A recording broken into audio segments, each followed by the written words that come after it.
ഹൈക്കമാൻഡുമായുള്ള അനുനയ ചർച്ചകൾക്കൊടുവിൽ doctor Shashi Tharoor M P KPCC വേദിയിൽ. KPCC ആസ്ഥാനത്തെ മഹാത്മാഗാന്ധി രക്തസാക്ഷിത്വ ദിനാചരണത്തിലാണ് ശശി തരൂർ പങ്കെടുത്തത്.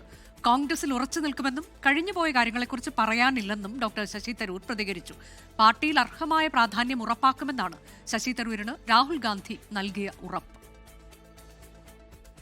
ഡൽഹിയിൽ ഹൈക്കമാൻഡുമായി നടത്തിയ കൂടിക്കാഴ്ചയ്ക്ക് പിന്നാലെ കോൺഗ്രസിൽ സജീവമാവുകയാണ് doctor Shashi Tharoor M P. KPCC ആസ്ഥാനത്തെ മഹാത്മാഗാന്ധി രക്തസാക്ഷിത്വ ദിനാചരണത്തിൽ ശശി തരൂർ പങ്കെടുത്തു.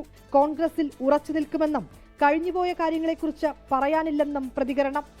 കഴിഞ്ഞ കാര്യങ്ങളെക്കുറിച്ച് സംസാരിച്ച കാര്യമില്ല, പറയാനുള്ളതൊക്കെ പറഞ്ഞു കഴിഞ്ഞു. എല്ലാ മര്യാദയോടെ സ്നേഹത്തോടെ മുന്നോട്ട് പോകുന്നുണ്ട്. ഞാൻ എവിടേക്കും പോകില്ല, ഞാൻ കോൺഗ്രസ് തന്നെയാണ്. ഈ തെരഞ്ഞെടുപ്പിനെ സജീവമായി കാണും. UDFന്റെ വിജയത്തിന് വേണ്ടി ഇറങ്ങും. പ്രചരിച്ച വാർത്തകൾ മാധ്യമ സൃഷ്ടിയാണെന്നാണ് കോൺഗ്രസ് നേതാക്കളുടെ പ്രതികരണം. മാധ്യമങ്ങളിൽ ഒരു ദിവസം പറയും ശശി തരൂർ CPM-നോട് ചർച്ച നടത്തി.